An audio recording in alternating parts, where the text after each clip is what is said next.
Hey there, hope you're doing well. In this video, I want to talk about technical interviews. My experience being in technical interviews on both sides as an interviewer, also as an interviewee. I want to talk about the pros and cons of certain approaches and also talk a little bit about whether these interviews are serving their actual core purpose, and if they are, how well are they doing it, right? So just a little bit of a background. I am a software consultant. I do this for a living. I have done this for a long time. As a company, as a startup, we build products, right? So one of our products is actually live out there, snowpal.com. Definitely check it out, sign up, download the apps, yada yada yada. But the other thing that I do is software consulting, right? That's what I do for a living.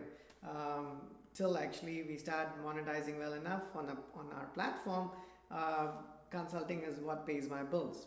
Now that you understand that, I want to get into the actual part of this monologue, which is coding interviews. Now, if you've done consulting or if you do consulting for a living, you probably appreciate the fact that consulting is a beautiful leveler, meaning you could have built rockets in your last project and you could have led this whole thing start to finish. But when you start your next project, even despite the fact that you've done the last project, you did that very well, or you've done a number of projects, your next client, if that's a new client, they are generally skeptical, right? They're bound to be skeptical, for lack of a better word, because they don't know you. Sure, you've got your profile, it looks cool, you've got recommendations and all that kind of stuff, but it's still, the proof is in the pudding, and they want to see if you can do what you claim to have done in the past. Quite understandable, right? And I've seen that no matter how much you do in the previous projects, you start off pretty much on ground zero, where they're like, hey, do you know how to code? Sometimes you can get a little frustrated because you're like, hey, I've done all of this stuff, so why would you ask me these questions?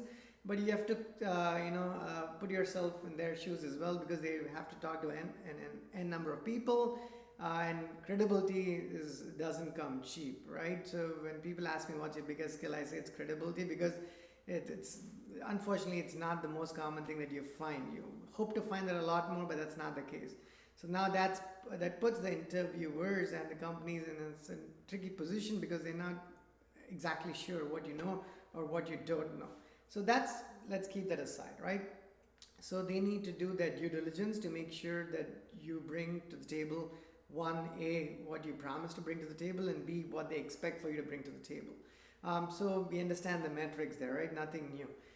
Having said that, now I want to move past that and say, talk about the aspects of technical interviews that I enjoy, and then talk about the other aspects of those interviews that I don't quite enjoy, and see how we could possibly maybe make some improvements to this whole process, so the client or the employee finds the people that they're looking for in the quickest time. And again, I'm not a recruiter. I don't do recruiting. I have almost no idea how that works, other than the fact that I work with recruiters to find my projects. I'm sure there's a lot more complexities involved. I'm just talking to it from a developer, architect, from my standpoint, right? And trying to see how we can maybe improve the process. I mean, things have changed and improved over the years, but I still, in the so many years I've done this, I've not seen dramatic improvements, right, in actually making this work. It's pretty challenging, I can imagine, because the stack changes, the client's needs constantly change, the expectations change, and all of that, sure. But even beyond that, there's a certain element of this that can be quantified slash automated maybe. Some parts of it are subjective. So this is an art, right? It's not exactly science. Even if you're interviewing for an engineering position, the process of interviewing itself is an art. So it does get complicated. So the purpose of this video is to help maybe someone who's interviewing, and also hopefully it helps somebody who's being interviewed, right? And maybe it also helps recruiters, because you're trying to create the marriage between these two parties. So maybe it helps you as well. And again, I'm going to talk about it just purely from software engineering standpoint, because that's my experience, that's all I know. But hopefully some of this can carry over to other industries. Now back to what I was trying to say earlier. What are the aspects of the coding interviews that I do enjoy? I enjoy the fact that it keeps your brain ticking, because if you're at work, whether you've worked on that project for a while or you've done it only for a few months, you generally heads down solving the same or similar types of problems over a period of time. And when you sit in these interviews, it sort of broadens your horizons, right? Because someone's going to ask you something completely different. You might be working on Dart and they could be asking you a React question, and you may not have done React in the last 3 to 6 months. So you probably forgot what you know, or you've not done what they're asking to begin with, right? So it keeps your brain ticking. So whether you pass or fail these interviews, I think it's still a win-win. I mean, it's a win at least for the interviewee in that sense, and I'm sure for the interviewer as well, because as long as the conversation is enjoyable, because you can go after the interview and figure out, okay, what are the things that you did well on and what could you have improved, what you could have done better with, and what you can improve moving forward, right? So it gives you sort of it gives you a good read on where you stand in the market at that given point of time. So that's pretty nice, and it's encouraging because you know what you don't know and you know what you need to improve on, right? We all need to improve all the time. That's good. And you also learn new things as when you talk to people, when you're talking to these interviewers, their needs are different, their business is different, their industries are different, they're located in different parts of the country. I generally exclusively work with, I live in the suburbs of Washington, D.C. I work with clients all over the U.S. I don't know if I worked with clients in other parts of the world. Maybe occasionally, like in Europe, but not a whole lot, right? Majority of my experience is with working with folks and companies in the U.S., West Coast, East Coast, Midwest, Texas, etc. Right? So again, my experience is limited in that sense, but hopefully it's broad enough for you to have some takeaways from this monologue, right? And then other things that I enjoy in these interviews, just random questions that they throw at you. And as you get older, as I've gotten older, I should say, it has just made me feel younger. You know, it's been a long time since I graduated from college. Maybe it was in my last birth. It feels like it was that far back. But regardless, right? When I do these interviews, it feels like I graduated like 2 years ago or 3 years ago, because sometimes the questions are pretty rudimentary or fundamental. So I just enjoyed that aspect of it as well. There's more I'm probably forgetting. I can come back to it. Things that I don't enjoy in these interviews, there's a good set of them as well. I think I've noticed that whether it's the interviewer or whatever the process is on their side, on the client side, they're not necessarily prepared, or maybe they're interviewing a lot of people and they have a standard set of questions that they throw at you, which I don't know. Maybe it helps them sort of compare and contrast, but you know, you're not hiring machines, right? You're hiring people who are using machines, but they are humans, so they have a different. Everyone's experience is different. We all have a rich set of experience working with different technologies and whatnot. So if you use the same questions, it just doesn't work, right? Even if you're hiring someone for, like, say, I don't know, like React development or React Native. I'm just taking random libraries that come to mind, right? Or frameworks. Even if you're trying to fill that position, if you're talking to 5 React developers and you ask the same question to all of them, and you want to sort of analyze, see how they responded to these questions, it works on paper. It sounds like it will work, but trust me, as being someone who has also interviewed a ton of times in my career, it never helps you find the right person, because they may have done something, even though they're all React developers, or we are all React developers, right? Or one aspect of what we do is React. How we may have used React in the context of our projects is going to be different. Software is beautiful for many reasons. One of them is it's quite varied, right? It's very different, meaning every problem you solve, it might look similar, but it's very different because the devil is in the detail. A combination of everything that you work with, the middleware, the back end, the front end, your team, your location, the resources, the weather, whatever, right? A combination of everything changes the project and the work that you do quite a bit. So the same question, and just because you ask the same question to 5 people, I don't know if it gives you, sure you can ask that, but I don't know if it is particularly helpful. I think the interviews have to be customized, and it should be on the go depending on the person you're talking to, just because their experience is different. Because what you're trying to find out is, hey, I need help as a company, and can that person I'm talking to provide the help that I need? Because the sooner you find that person, the faster you can get your problems resolved. Um, sure, you want to talk to like a number of people to make sure you find the best person, understood. But again, there's no point aimlessly talking to more and more people. If the first person can't do the job, I mean, why not give them a shot, right? Or at least the first set of people that you interview.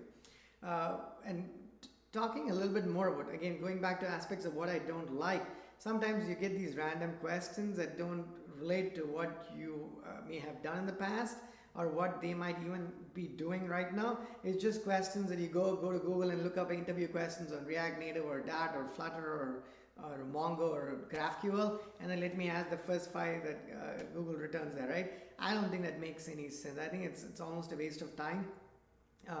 And going further into it, if you don't try to understand what the other person knows or what they don't know, because you're trying to fill a position, you have a problem, you need help solving that problem. That's your intent. The intent is not here to figure out how little the other person knows or how much they know, right? It's maybe a little bit of both, right? You want to know what they don't know and you also want to know what they know. But before you can get these answers, you have to put them in a position where they are not nervous. I'm just trying to get to the crux of this. Because everyone interviews differently, everyone reacts to interviews differently, and the same person reacts to interviews in a variety of ways depending on where they are in their career, their needs, how long you've been looking. There's a lot of things that come into play. But I think unless you put them in a position where they're comfortable so they can think and speak their minds, I don't think it's useful. Only when you get to that point is that conversation going to be useful. It doesn't matter if it's 15 minutes, 20 minutes, 30 minutes, or an hour. You have to make sure, and it doesn't matter how long the project is or whether you're doing W2 interviews or full-time or contract or part-time, does not matter, right? Just make sure everyone in the room is comfortable and they're not nervous or anxious. Maybe have a casual conversation for a few minutes, just so you get to know each other a little bit, because again, we are not machines, right? We are humans. At that point, you can start asking your questions, and then you want to ease into the conversation. In my mind, the way I interview, when I do interview, is I definitely do want to understand if that person can help me, right? Because we have, again, in our product, we have a number of languages that we use. And again, when we look for help, we're not looking to see whether you know one little thing. Hey, have you done this language or this framework or this version of it in the last 3 months? Sure, if they've done that, great, but needs change, right? If what do they say? If you have a hammer, everything looks like a nail, so or something along those lines, right? I love idioms, but I just don't know how to recall all of them correctly. The point I'm trying to make is just because you've solved a problem a certain way in the past doesn't mean you're going to solve it the same way in future. What that means in the context of this conversation or monologue is, just because you used a particular library or a framework today does not mean you're going to only use that tomorrow. You want to hire someone who is able to adapt to changing technologies. And again, it's not just JavaScript where things change all the time. It changes a whole lot more frequently, probably in some aspects of engineering, software engineering. But everything, but the whole approach to development changes constantly, right? Sometimes things change every few months. Other times, even a few weeks go by and you read an article and somebody's doing something differently, and you're like, hey, you know what? That seems like a better way to do it than how I may have been doing it in the past. So let me write my new code that way, and when I refactor, let me keep that in mind. So what I'm trying to say in a not so succinct manner is, I don't think you should get bogged down by whether that person has worked on that framework, that library, that language in the last few weeks. Sure, if they did, that's great, but I think it's important to make sure you hire a good engineer. And what I mean when I say good engineer, it means somebody who has shown either in the past, if they've done this for a while, or if they are new, that's all right. They have an aptitude, or they display an aptitude, right? Plus an attitude as well, where they seem to be eager to want to learn and improve and change and adapt. Because that's very important, right? The only thing that is constant is the fact that there is going to be change, right? Change is constant. So when someone asks me, hey, have you done this particular version of Liferay, or have you migrated this minor version of Liferay to this other version? I'm like, really? If that's, are you convinced that that's exactly what your client wants? Because if that's what they want, sure, right? Maybe I may not have worked on that particular version, so it's not me. and then they might move on to the next person, which is totally fine, right? But think about it. If I am somebody who could have helped them do that migration, even though I had not worked on those same versions, or even though I had not worked on Liferay at all. In this case, I have worked on Liferay, but I'm just taking it as an example. There might be other things, there are like plenty of other things I've not worked on. That does not mean they shouldn't be hiring me or you for that matter, right? If if you have a good sense and you have a good sense of software engineering and development, and you have your fundamentals in good shape, then I think you're a good engineer, right? You're only going to improve every year you code or every month you code. You're just going to get better and better at doing that. So I think that that aspect of the problem, in my experience, right, since my first interview and my first job, my first job, it was a blessing. It was a wonderful group of people. I had just like everyone's first job, you've learned a bunch of things in college, and I was in college for a long time. I did like much longer than I probably should have been for whatever reason. Anyways, back to what I was trying to say, right? So the first line of code that I wrote, I vividly remember sitting with my database person, and this is literally the first line of code I wrote. We had to create an Oracle synonym. So there was a file with a bunch of synonyms, right? There was like 50 of them, I want to say. All that I had to do was add a new line and create a synonym for this new table, right? For instance, the new column. It's been a while. I don't recall. Anyway, and I did that, and I committed the change, and I felt great about myself. And the team made me feel even better. They're like, "Hey, Krish made his first commit. That's awesome. He's now integrated and part of the team." And even though even though that feeling is from years ago, I still tell everybody that make sure when you start anything new, just get your first commit on day one, right? Then you're going to feel like you're part of the team, because you are. But till you make that first commit as a developer, you still feel like you're not there yet, right? So just get it out of the way. So you feel like, yeah, your commit, your name's there, and you're a contributor, right? It does not matter if it's one line or if it was the same line as every other line above and below, you still contributed, and that's important, right? To feel that sense of contribution.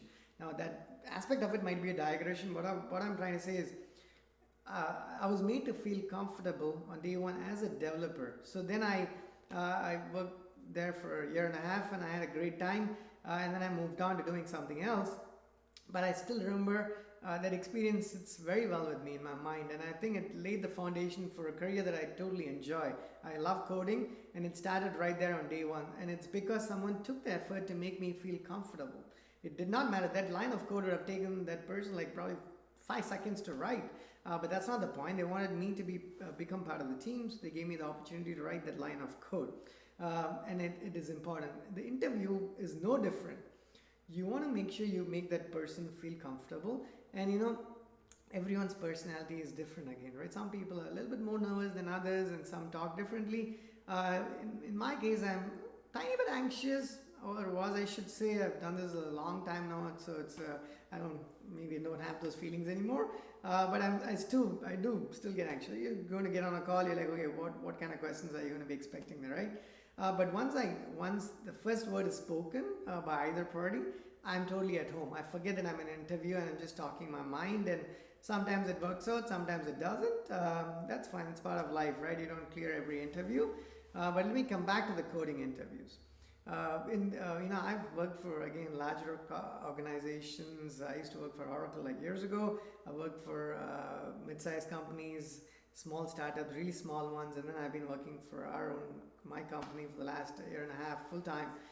We are very small, but we do a ton of things, right? So we've worked with teams of all sizes, really all size engineering teams. But now again, when I used to work for Oracle, they were one of the big guys there. They're probably not that big anymore, I'm guessing, because there's like all the other cool companies now, like Facebook, Amazon, and Google, and whatnot. But it doesn't matter what the company is, right? No matter where you write code, coding is exciting, right? So React or Dart or Java or JavaScript or CoffeeScript or whatever it is, right? Database code or deployments, whatever it is that you do, no matter who you do it for, it's still super exciting. I think there's this notion sometimes that only these big companies do really cool things. I'm sure they do. They do cool things, obviously, because they're big. They got a lot of teams and they have a lot of people doing it. But I think a lot of cool stuff happens in smaller places too, right? It's like the diagram that I totally love where it says comfort zone. There's this big circle and then there's this tiny circle far, far away. And it says that, it basically tries to tell you that you have to get out of your comfort zone, because that small circle that's far away from this big one is where all the cool things are happening. And the cool things happen. That circle is small, but that doesn't mean it's big, small, or mid-sized companies, right? You could do great work in every company, and you could probably do really boring work in every company as well. So it depends on where you end up and how you what you make out of the position that's offered to you as well. So do your best, obviously. So back to interviewing. I know this is a long video, but there's a lot of it I want to say. And sometimes I try to break it down into like 3 parts and I never end up publishing the other ones. It just takes time and effort to doing it. So hopefully you watch some part of this video, even if not the whole thing. Back to what I was saying, right? So making the interviewee feel comfortable, confident, and not nervous. That's the only way you're going to get answers out of them. I understand that the other part is there's a lot of us in the world and there's fewer positions. So maybe you want to filter and eliminate, so it's easy for you to find the 1 or 2 or 10 people you actually do want, that the cream de la cream, or however they say it, right? Yeah, sure. And I'm not a great fan of that approach or a proponent of it, because you want to give every person due credit and just go with the belief that they can help you solve all of your problems. And if they fail to do so in convincing you, then you go to the next person, right? Because sometimes I start interviews where even before basic courtesy hello is exchanged, 30 seconds into the call, someone's throwing a question at you, which is all right if that's how you want to do it. But I don't know. I don't care for those interviews. Yeah, that's fine. But that tells me a little bit about the interviewer as well, or the client as well, that hey, how am I going to feel when I work in that team for whatever period of time. Again, over the years, I've worked with a lot of clients where I've enjoyed doing my work. I want to say like 80% of the time. But there's always this 20% of the time where you picked up something and you didn't quite enjoy. So what you do is you finish the project, make sure it's successful, and then you move on, right? Yeah, so I never quit anything halfway, right? That's very bad. It reflects bad on you, bad on your profile and everything. So be careful about picking something, but once you do pick it up, make sure you satisfy the requirements, right? Make sure your client's happy, because if it's not good, right? Not just to keep you employed, it just doesn't feel well. You can only, it's easy to catch good sleep if you know that you've done your job to the best of your abilities. If that's not good enough, that's a different problem, but you want to make sure you do it to the best of your abilities. So as an interviewer, please make an effort to make your interviewee feel at home. And as an interviewee, make sure you do your best, right? Read up about the company. If they're using a stack and the recruiter shared that stack with you, try to, if you've done something in the past, great, you can talk about it. If not, maybe you want to spend a few hours, build something, nothing fancy, right? It doesn't have to be a full-fledged app from scratch. Even if it's a small piece, a method, right? A class, does not matter, that tells the interviewer that, hey, you actually have an interest in the position if you've made an effort to doing it. And last but not least, be yourself. That's one thing I would say. I've been myself in interviews from day one in my career till today, and I'm going to do it all my life, right? Has it worked?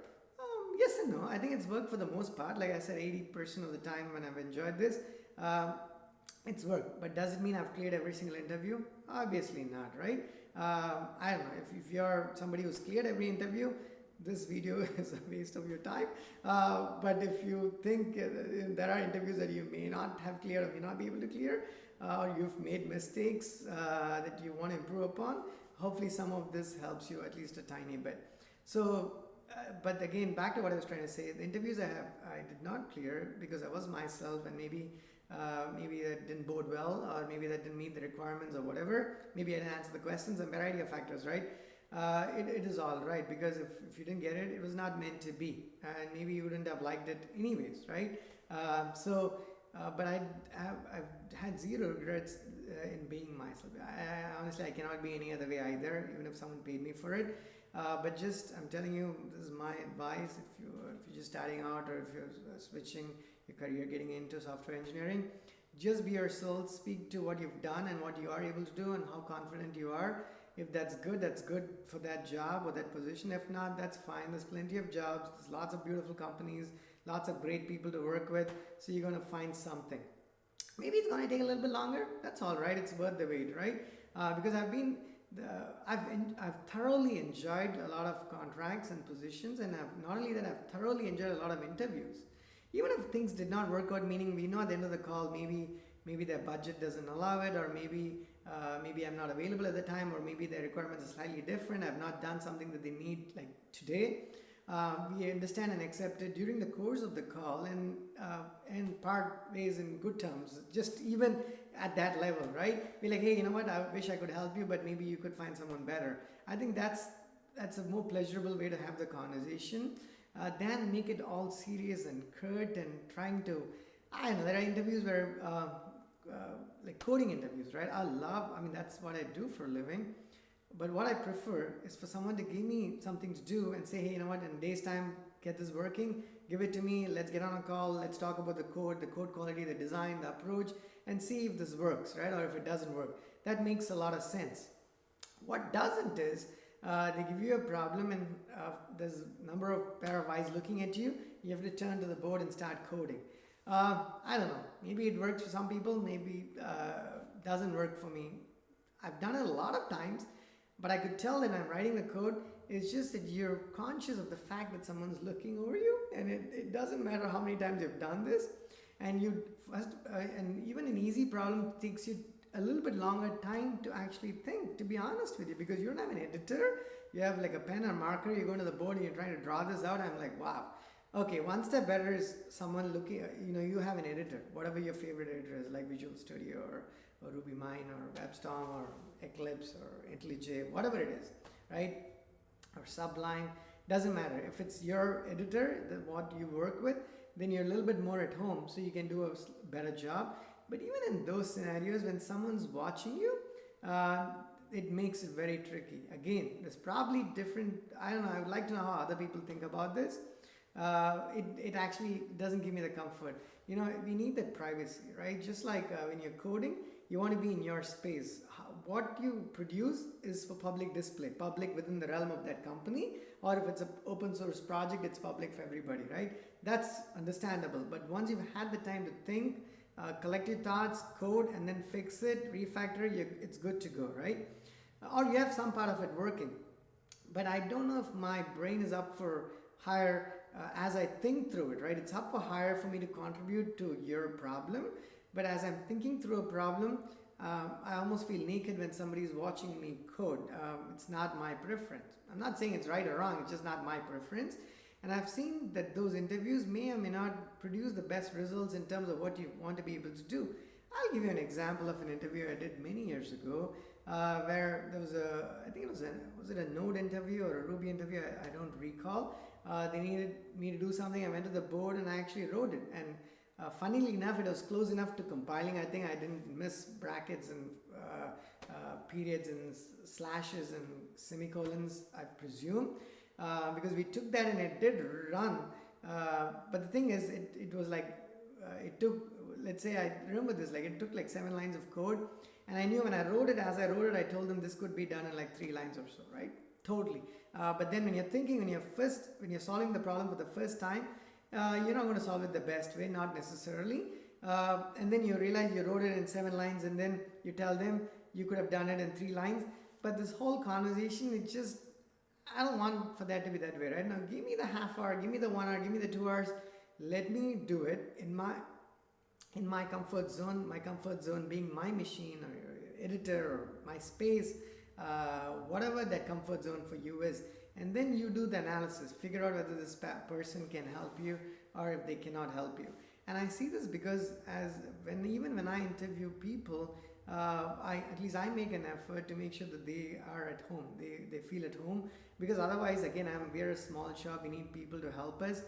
We have no benefit in filtering people out that could have actually helped us, because the more people we talk to, the more time we're wasting. not being able to do more features or bug fixing, right? If you're one of these real big companies, you have all the money, yeah, maybe it's different. But I think the interview process is, in my mind, it's not, it's broken, right? For lack of a better word, it needs to improve. Now you can automate the heck out of this thing and give them projects, or ask like 50 questions. Like for instance, I think it was 3 years ago, I use Git on a daily basis, right? I've done, I couldn't live without Git, for instance. I've been using it for many years now. And then I took the quiz. I was just curious. There was like 20 questions. And I figured there's like 4 of them that actually related, that I could connect with in terms of what I was doing on a daily basis, in terms of creating branches, merging them, rebasing them, or resolving conflicts with pull requests and ref logs and whatever, right? The reasonable set of commands that I would use on a daily basis or a weekly basis, it was 40% of that. The other 60% was stuff that it's very hard to remember, because Git has like, just like everything else, so many flags and variations and sequence to those flags. When you write it, you're going to put the flag in the wrong place. You're going to have a dash lowercase d versus an uppercase d, for instance, and you fix it in like half a second or less than that. But you're taking the test and it's 10 minutes and it's 20 questions. You're going to click, and you're like, oh, you know what? You got 60% and you failed. And now, does it mean that person could not have helped you solve your Git problems? I don't think so, right? So there is a good element of subjectivity. I think it's important. Everybody recognizes that.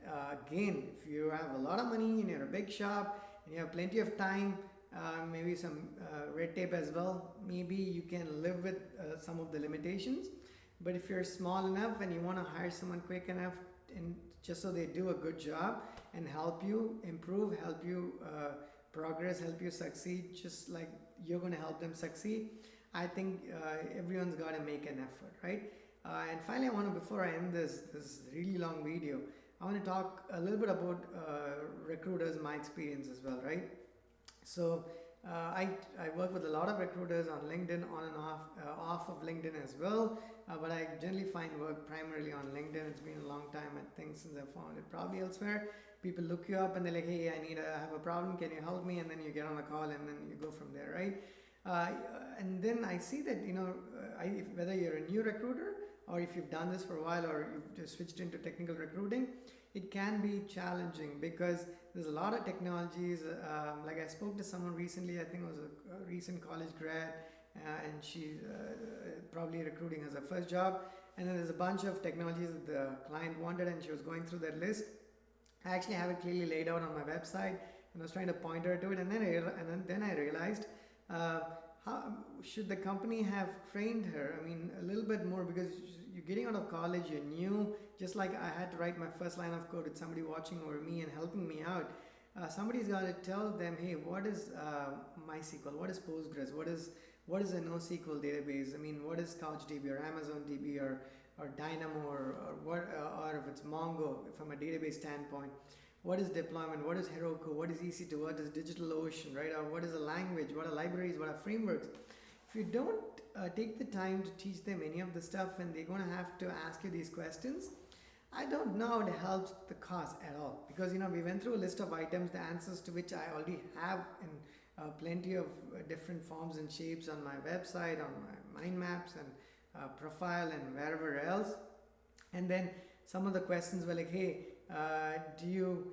one of the questions was, do you have any experience with, I don't go into the specifics of it, but essentially, long story short, I felt like they did not give her the necessary training for her to do her job well enough, right? If you hired somebody out of college and made them a recruiter and say, hey, go hire a technical person, it's going to be, if I were in that position, I would be quite anxious, right? How do I find out if this person knows what my client needs for them to know if I don't have a decent sense for what each of these frameworks even means, even at a high level? So I think maybe I'll do another video just to talk about at least the current, there's a number of frameworks and libraries and languages, so there's no way you can cover anything, at least do justice to it, and things change all the time. But I want to help somebody who's getting into recruiting. and just so they can be comfortable talking about these technologies. If you've done it for a few years, then you know, right? I work with a lot of recruiters who know a ton of this stuff already, right? They could be coders for, right, because they have a lot of experience.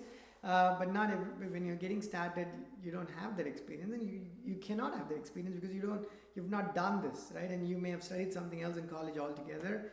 If you're like me, I was in college for a while, studied a bunch of things. I've done, I don't know how many credits in finance and marketing and advertising and whatever, but starting my first job, I've been in software, right? So what you do in college is all right. It doesn't matter which school you go to. I think you get into real life, quote unquote, only when you get to the workforce, right? It's very challenging. So I think it's important that the recruiters, that the companies take time to train recruiters whether they're new or whether they've done this in another field. Maybe they're experts in mechanical, manufacturing, recruiting, or other aspects of recruiting, but they're just getting into software, technical recruiting from a software engineering standpoint, because every field is so different. So you're going to have to take that effort to train them so they can do their job better. And there's a lot of gaps I see just between a client having a need and trying to and a recruiter or recruitment agency trying to help them fill that need, or a lot of times the dev manager or the director just calls me on LinkedIn, they ping me and we get into a conversation directly, right? Doesn't matter, but there's still a lot of holes here that you would think they would have gotten filled over these years. Yeah, sure, there have been improvements. It's like, I can almost relate every aspect of life to a Seinfeld episode, having watched each one of them like 100 times. There's one of them where George tells his girlfriend that, hey, you know what, toilet paper hasn't changed over these years. Everything's changed, but not toilet paper. And then she's impressed, right? She's really impressed. And then George's very proud. He comes, goes back to Jerry's apartment, and then Elaine and Kramer are there. I don't know if Kramer was there, but Elaine and Jerry are there. He tells him how proud he is of the fact that he impressed his girlfriend. And then Jerry goes, no, you're wrong. Toilet paper has changed quite a bit. It's become softer, wider, yada, yada, yada. And Elaine adds to that list as well. So anyways, I don't know. I took that example, and I'm almost forgetting why I took that example. Maybe it makes sense to end this really long video, which I don't know if anyone's going to watch, at least not the whole length of it. But if you do, thank you, right? And let me know